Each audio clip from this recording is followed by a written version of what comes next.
Bienvenue dans notre podcast Les ombres LGBTQ. Joyeux mois des fiertés, toutes les facettes de la communauté queer sont à l'honneur, ainsi que sa diversité d'expériences. Aujourd'hui, nous abordons la partie 2 de l'hétéronormativité, un sujet qui nous concerne tous. Et pour rappel, cette notion fait référence à l'idée prédominante selon laquelle l'hétérosexualité est le seul mode de relation possible, valide dans notre société. Nous examinerons comment elle peut avoir un impact sur la vie de manière plus intime des personnes LGBT. Avec nos invités du jour, nous mettons en lumière les pressions sociales, les attentes auxquelles nous sommes confrontés. Sans plus attendre, je vais introduire mes amis Art et Yuri. Comment vous allez? Salut Bruno, salut Yuri, joyeux mois des fiertés à tous et à vous mes amis, j'espère que vous allez bien aussi, moi ça va. Coucou Bruno, salut A, coucou les hommes, j'espère que vous allez bien. Alors j'espère que vous avez apprécié la partie 1 sur l'hétéronormativité. Si jamais vous ne l'avez pas encore écouté, je vous invite à le faire très rapidement car c'est vraiment l'épisode qui a été beaucoup écouté et sur lequel on a eu beaucoup de retours. Donc la partie 2 qui sera animée par nos invités du jour, Mfaomé et Gabriel, à qui je laisse le soin de se présenter plus en détail tout de suite. Alors bonjour, moi c'est Mfaoumé, j'ai 28 ans.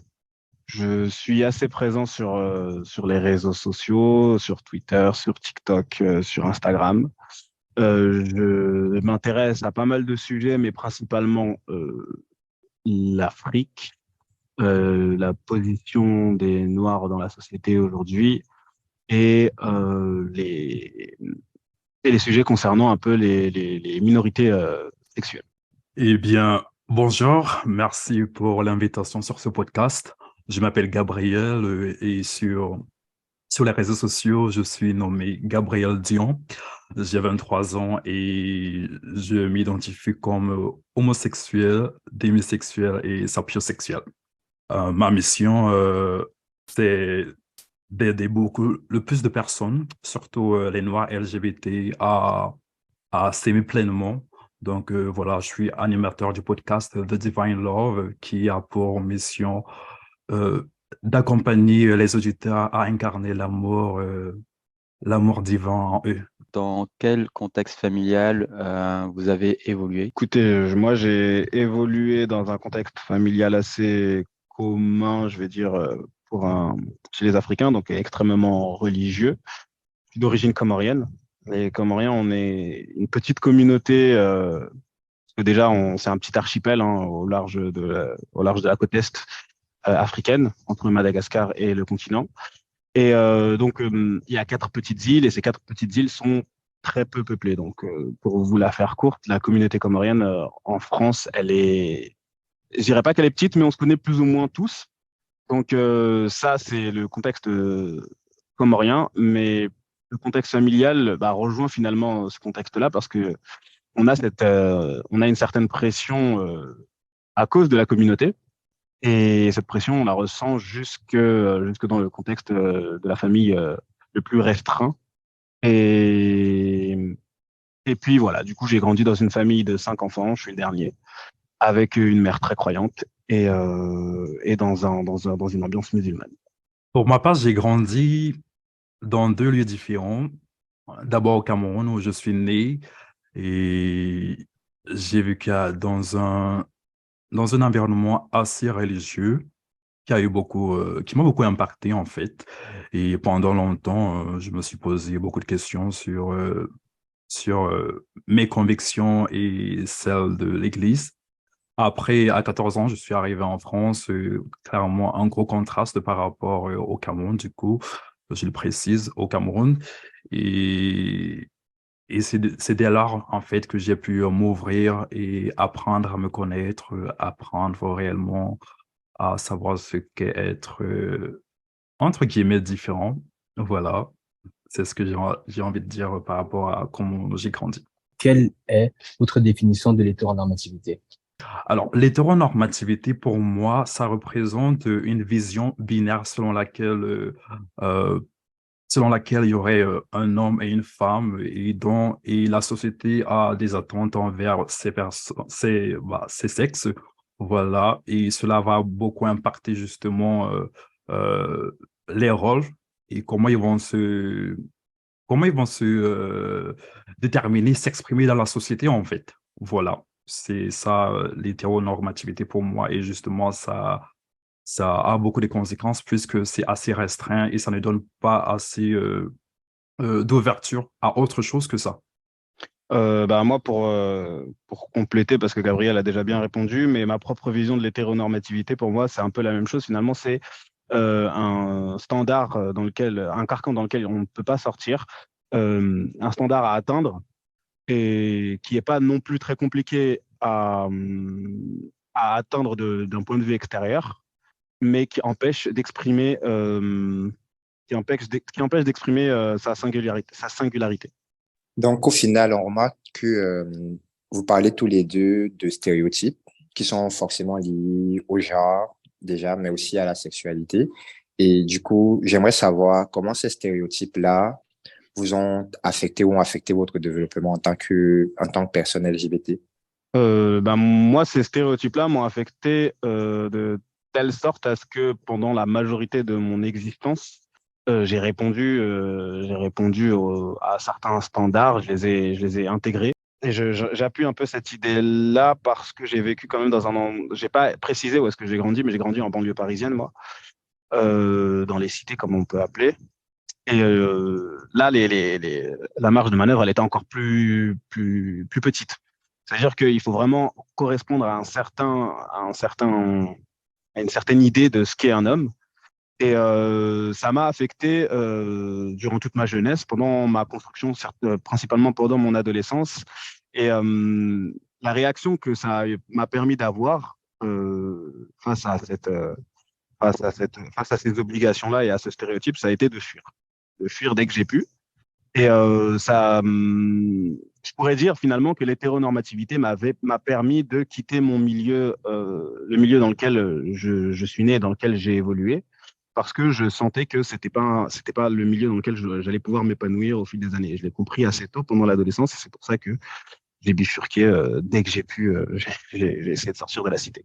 Je, je me heurte très souvent à des personnes justement qui vont souvent présumer certains aspects sur ma sexualité par rapport à ma démarche ou ma gestuelle. On va dire, OK, il est comme ça parce que justement, la société à cette vision selon laquelle l'homme doit se présenter devant tout le monde, en fait. Et justement, ça, pendant longtemps, ça m'a dérangé. Je n'appréciais pas comment j'étais. Par le passé, j'ai été beaucoup plus efféminé que maintenant. Je me suis vraiment détesté. Aujourd'hui, même encore, quand je regarde certaines vidéos de moi, je me dis, oh non, non, c'est trop féminin, c'est trop efféminé. C'est pour montrer à quel point, justement, cette vision de comment l'homme doit être, en tout cas, l'hétéronormativité, c'est juste aussi un de ces aspects, bah, justement, affecte beaucoup de personnes. Je pense que je ne suis pas le seul. Mais voilà, c'est une fois de plus comment ça m'a affecté. Est-ce que vous pensez que, à travers tout ça, est-ce qu'il existe des pressions supplémentaires sur les personnes LGBT plus noires, je précise, pour se conformer aux normes hétéronormatives en ce qui concerne vos familles ou les attentes sociales?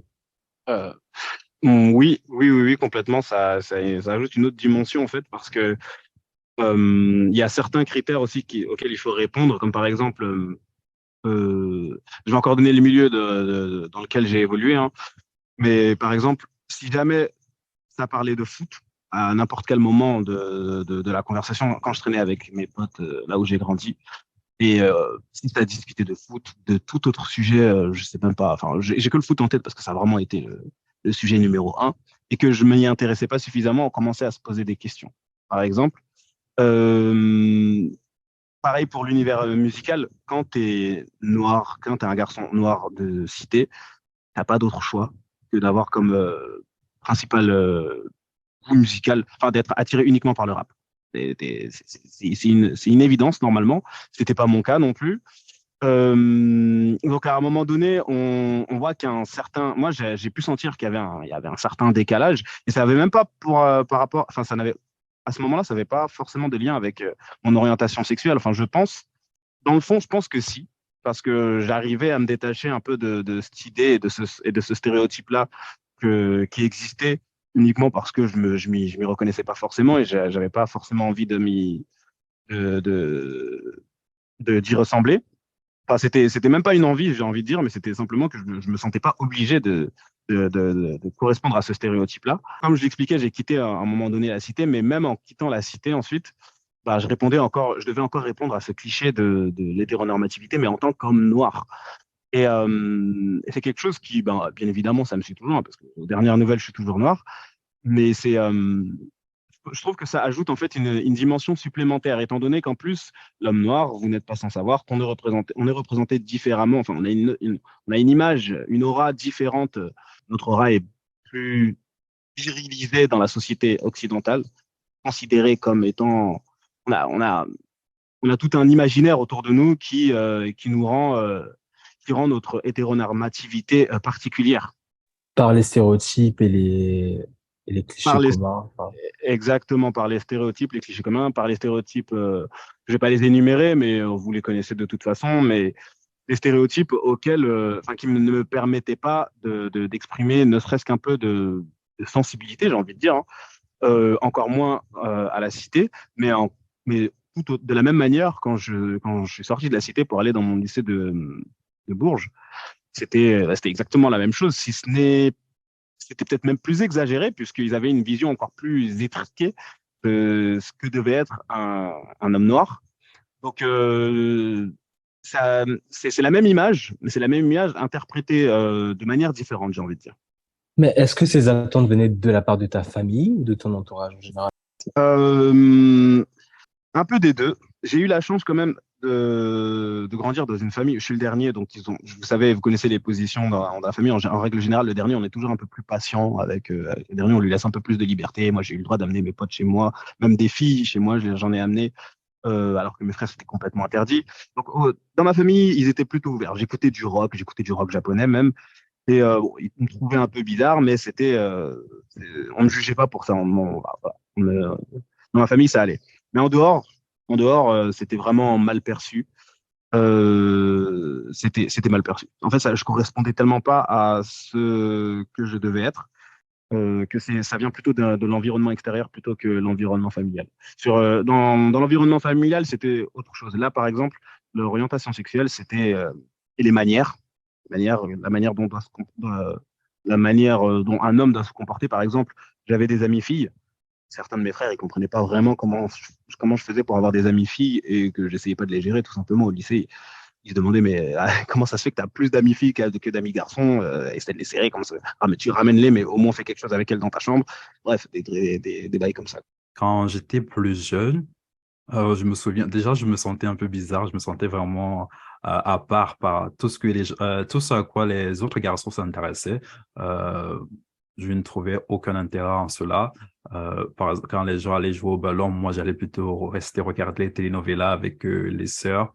Euh, les gens trouvaient ça étrange quand ils allaient aller jouer aux jeux vidéo. Moi, je vais préférer aller lire. Il devient difficile de pouvoir passer outre justement la diabolisation de l'homosexualité, puisque on va s'attendre à ce que l'homme noir soit hétérosexuel, bien sûr. Je pense que ça nous en fait. Enfin, en fait, il y a une grosse distinction à faire quand on est homosexuel et qu'on fait son coming out dans une société hétéronormative. Si tu es actif, t'auras une étiquette. Si tu es passif, tu en auras une autre. En étant actif, tu t'éloignes moins, j'ai envie de dire. Tu t'éloignes moins parce que tu es d'honneur, tu t'éloignes moins de l'image et du stéréotype de ce que devrait être un homme. Quand tu deviens passif, là, tu t'assimiles à la féminité et c'est la débandade pour un homme, c'est la débandade pour un homme homosexuel. Il y a vraiment un traitement bien différent entre un actif et un passif. Je le constate dans la communauté gay en France, c'est évident. Et je le constate d'autant plus dans les communautés homosexuelles en Afrique. J'ai remarqué qu'il y avait vraiment une grosse distinction là-dessus. C'était vraiment hyper binaire. D'autant plus, étant donné que moi j'ai été quelqu'un qui a assimilé assez rapidement et sur la durée tous les stéréotypes dont on parlait plus tôt, à propos de tous les stéréotypes masculins. Ma position est directement, comment on peut dire ça, mais est directement supposée.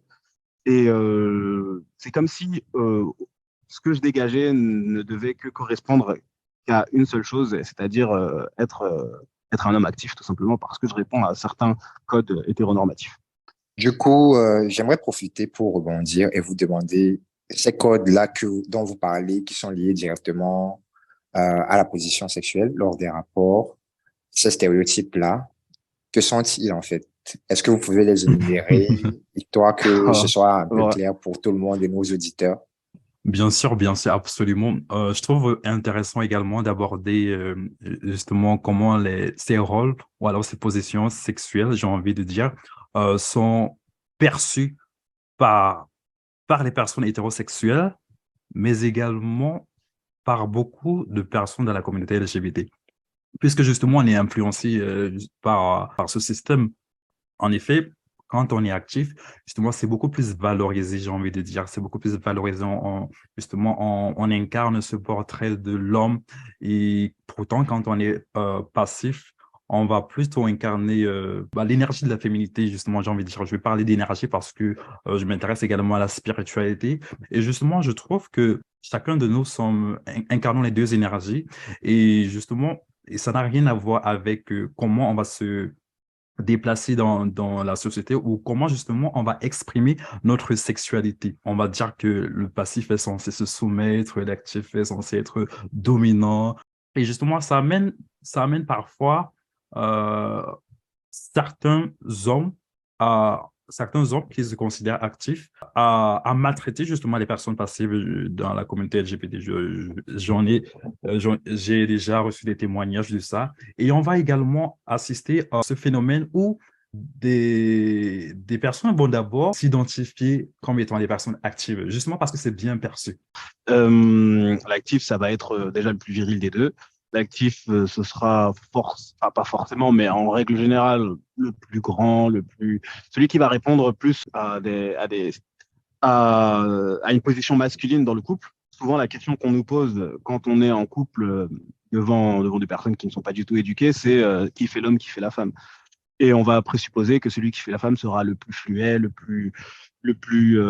celui qui aura la voix la plus aiguë, vraiment tous les attributs plutôt féminins. En fait, c'est aussi binaire, c'est aussi simple que ça. On va présupposer les positions avec ces images-là. Et j'ai pas envie de dire que c'est extérieur à la communauté gay parce que c'est même intrinsèque à la communauté gay puisque nous-mêmes on va avoir ces biais, on va supposer. Moi le premier, hein, je suis pas exempté.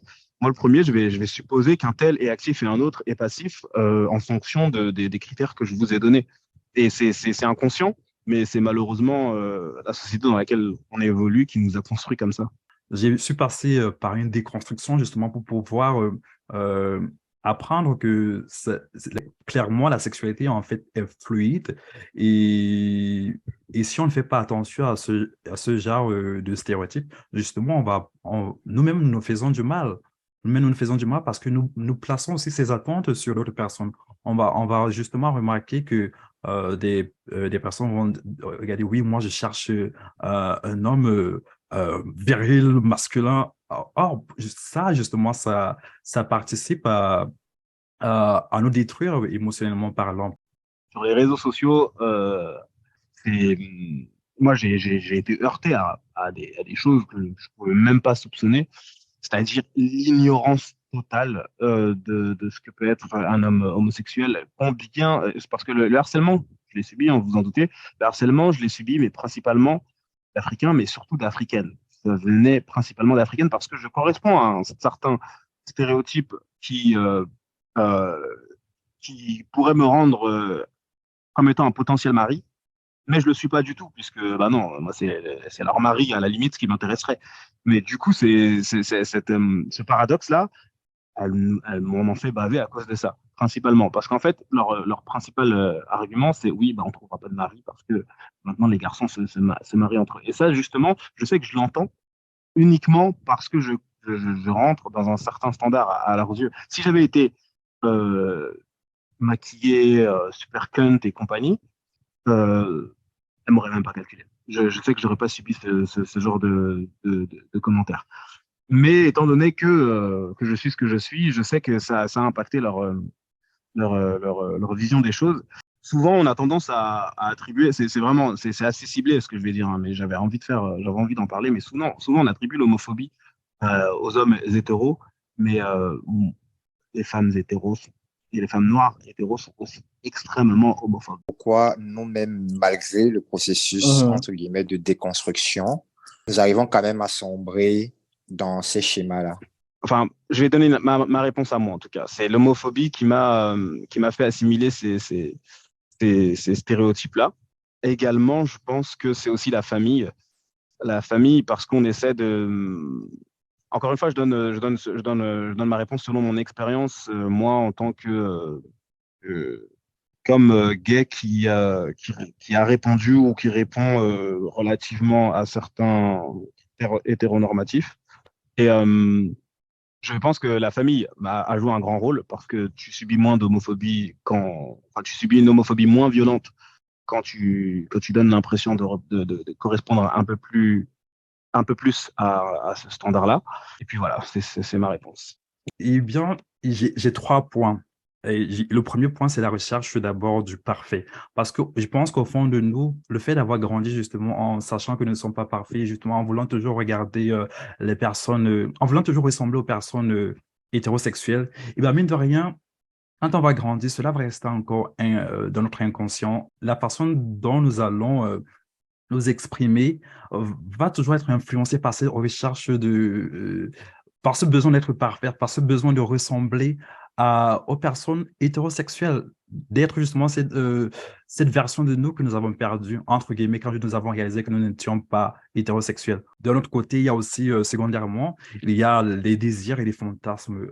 Et parfois, nous ne sommes pas éduqués justement sur comment les exprimer. Et ça fait qu'on pose ces attentes-là sur toute personne qu'on rencontre, en fait, sans savoir pourquoi.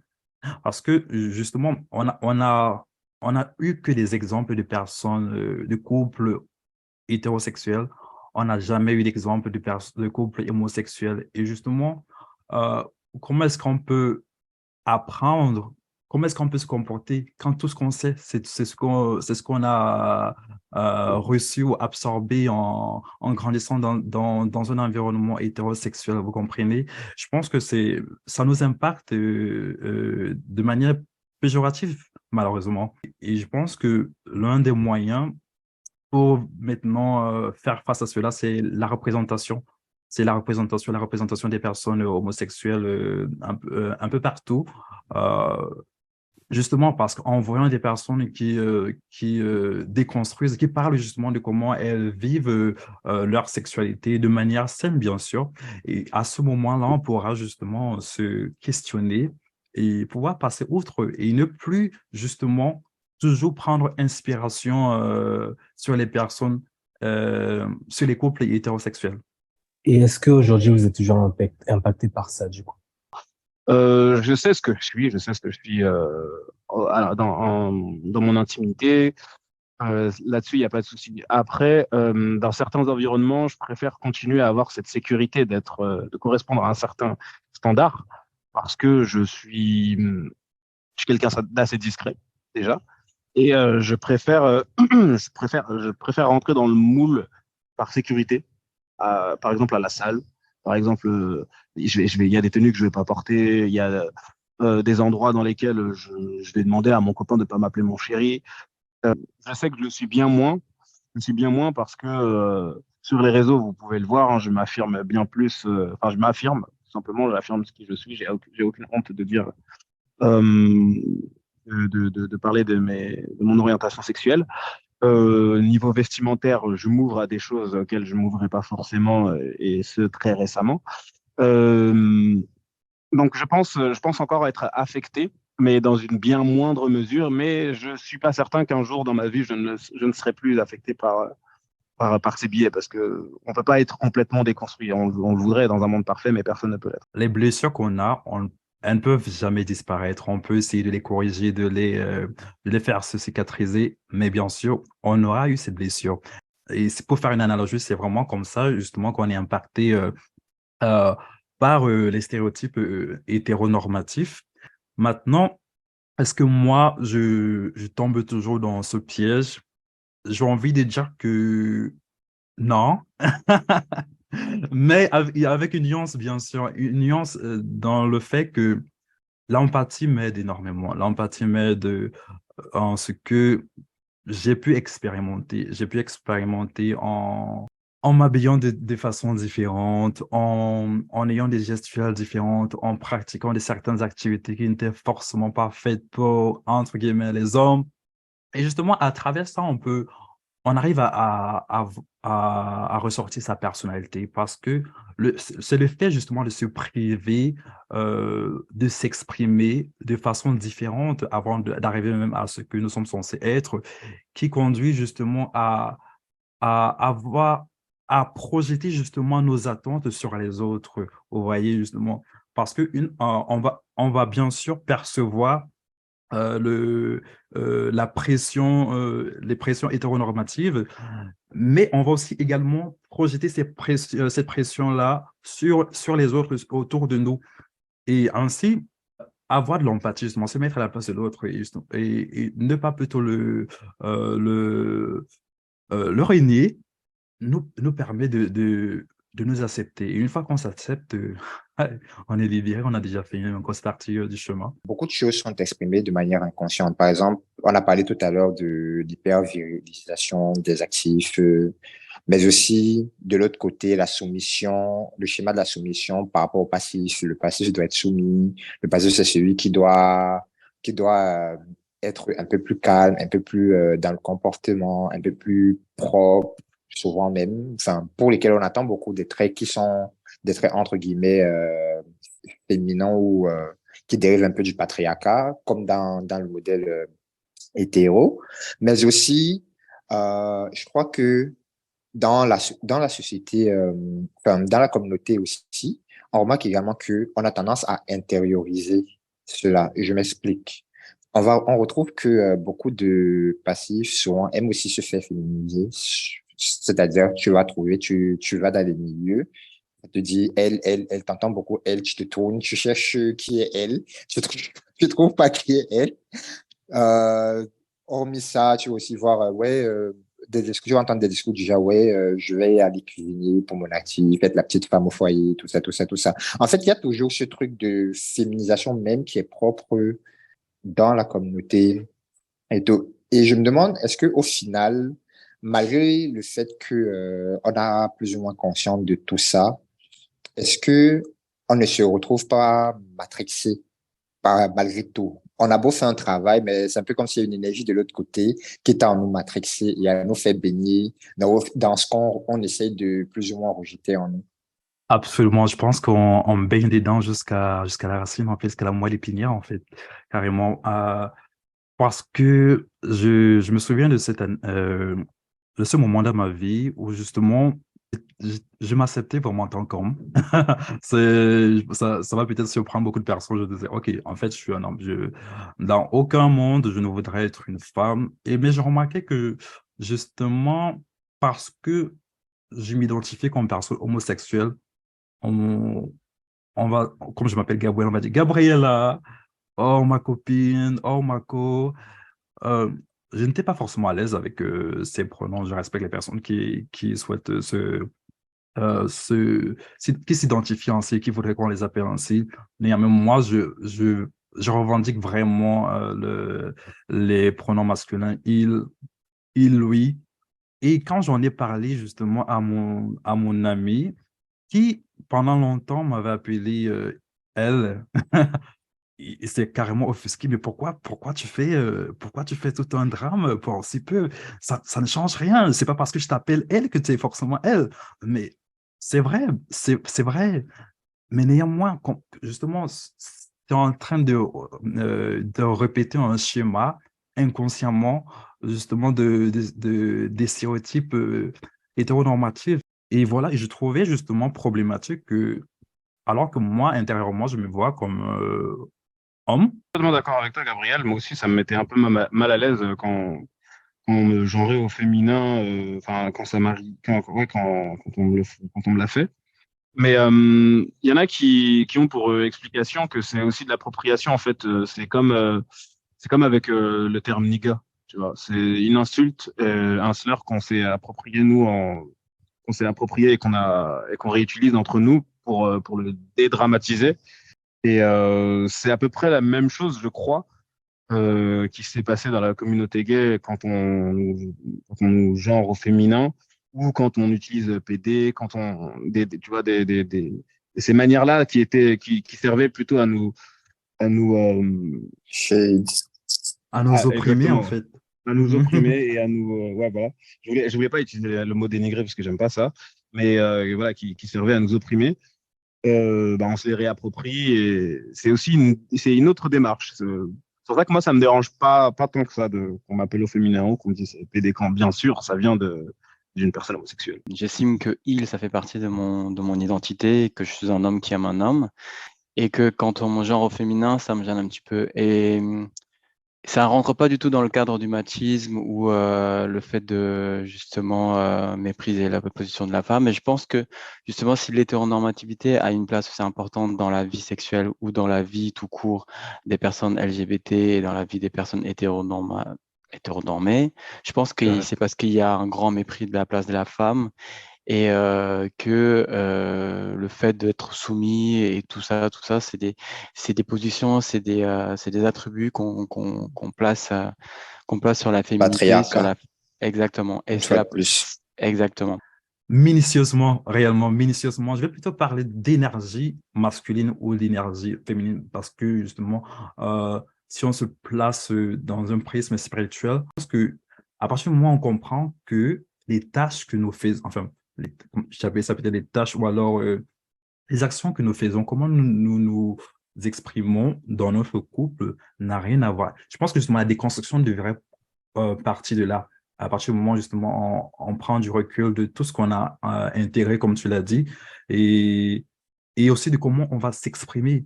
Parce que utiliser toujours les termes comme féminité, ça perpétue justement cette vision péjorative des attributs de la femme, entre guillemets. Est-ce que c'est pas ça le problème justement? Penser que on a une énergie masculine et une énergie féminine.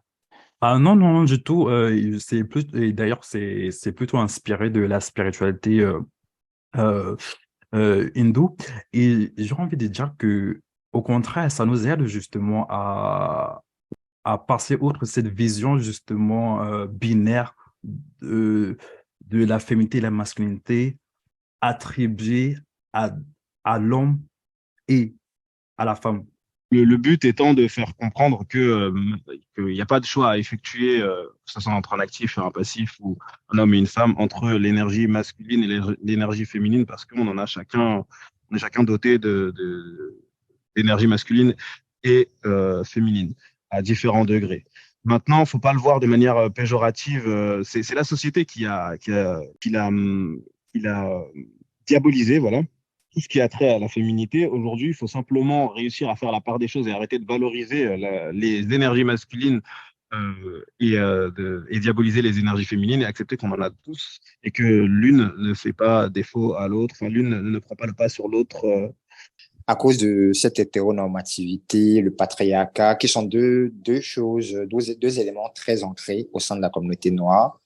Les stéréotypes qu'on se fait de l'homme noir, et surtout, comme M. Formé l'a dit, et tout, par rapport aux femmes, mariage, tout ça, ça ne contribue pas justement à la réduction de représentation parce qu'il y a moins de personnes qui osent encore plus même, enfin, le fait de se vouloir se mettre en couple ou encore s'il faut pas encore aller plus loin, pousser plus loin, le mariage. Le lien entre l'hétéronormativité et comment justement on pourrait s'épanouir, nous, personnes LGBT noires, eh bien, il est réel. Il est réel. Il y a un besoin d'appartenance qui est important en chacun de nous. On veut appartenir à nos familles qui sont majoritairement des personnes hétérosexuelles qui ne nous connaissent pas parce qu'il n'y a jamais eu vraiment de personnes pour leur expliquer ce que c'était qu'être une personne homosexuelle, lesbienne, gay, trans. Et justement, la pluralité des stéréotypes sur nous contribue encore à, à, à pressuriser nos désirs et nos attentes, justement. Ça pose barrière, justement, à notre épanouissement, puisque, puisque parfois, en voulant justement, il y a forcément un choix qui va se faire, le choix de casser justement, de sortir de ces stéréotypes-là et d'atteindre notre bonheur. Parce que j'ai envie de dire que ça demande quand même beaucoup de courage. Ce n'est pas évident de faire cela pour justement arriver à l'épanouissement, à son épanouissement en tant qu'une personne LGBT. Moi, je suis d'accord. Enfin, je trouve que ça affecte, enfin, ça empêche. Je suis d'accord avec l'idée sur laquelle l'hétéronormativité et ces pressions-là empêchent les relations homosexuelles entre hommes noirs d'exister au grand jour, parce qu'elles existent, mais pas au grand jour. Dans la grande majorité, préfèrent ne pas le montrer. Déjà, comme l'a dit Gabriel, il y a la pression sociétale, hein, la pression familiale. Tout le monde n'est pas forcément au courant euh, dans son cercle élargi de son orientation sexuelle. Euh, on sait que ça va faire du bruit, ce genre de choses. Qu'on le veuille ou non, ça dépend de l'origine que tu as. Mais en règle générale, dans un milieu, enfin, dans le milieu gay francophone, dans le milieu gay noir francophone, on est principalement issu d'Afrique. Et comme on l'explique depuis tout à l'heure, c'est encore ça au niveau de la compréhension de nos identités. Et ça, tout le monde le sait bien. Et c'est pour ça que prendre le risque de s'exposer à ce point et exposer en plus son intimité, parce qu'on expose son partenaire, c'est quelque chose que peu de personnes sont capables de faire au grand jour. C'est quelque chose qui aura toujours un impact sur nous tous, qu'on le veuille ou non, parce que jusque dans notre choix de partenaire, enfin pas dans notre choix de partenaire, pardon, mais dans le choix d'exposer notre relation, cette hétéronormativité, pardon, a un impact fort sur cette décision, quoi. Le plus de représentation des personnes LGBT authentiques dans les médias euh, est un moyen justement pour permettre aux personnes LGBT de pouvoir s'exprimer, de pouvoir sortir. On ne demande pas, enfin, on demande pas aux personnes de s'exposer ou d'exposer leur intimité, seulement de pouvoir vivre de manière authentique. Et cela, justement, demande un certain courage parce que on va se heurter à la fin de la journée au regard des autres qui est, lui, conditionné par la représentation hétéronormative. C'est à nous maintenant, nous, personnes gays, hommes gays et noirs, de travailler sur nous-mêmes pour nous détacher un peu de, de tous ces stéréotypes. Et comme disait Gabriel, hein, encore une fois, je trouve que c'est aussi à nous d'exposer nos singularités et nos propres identités, qu'elles sont plutôt masculines, plutôt féminines. Euh, plus on sera nombreux à exprimer nos différences, et moins cette hétéronormativité aura de l'impact sur notre communauté. Nous arrivons à la fin de cet épisode. Merci d'avoir rejoint notre épisode sur l'hétéronormativité dans la vie intime des personnes LGBTQ+. Nous espérons que cette discussion a été informative et éclairante, offrant un aperçu des défis et des dynamiques auxquelles les personnes LGBTQ+ sont confrontées en raison des normes hétéronormatives. Il est crucial de reconnaître que chaque personne a le droit de vivre sa sexualité et son intimité de manière authentique, sans être restreinte par des attentes sociales ou des stéréotypes de genre. En déconstruisant l'hétéronormativité, nous pouvons créer des espaces plus inclusifs ou respectueux où chacun peut s'épanouir pleinement dans ses relations intimes. Je remercie Mfaoumé et Gabriel d'avoir partagé avec nous, avec tant de générosité, leurs expériences. Je remercie mes amis Art et Yuri pour leur présence et leur soutien au quotidien. Et nous vous remercions enfin, vous les ombres, de nous donner de la force à travers vos écoutes. Je vous donne rendez-vous au prochain épisode. Merci et au revoir les ombres. Merci à toi, Bruno. Merci à Art et à Yuri pour l'invitation. Ça a été un grand plaisir. Bah, écoutez, merci beaucoup, hein. Merci de nous avoir écoutés, merci de nous avoir invités.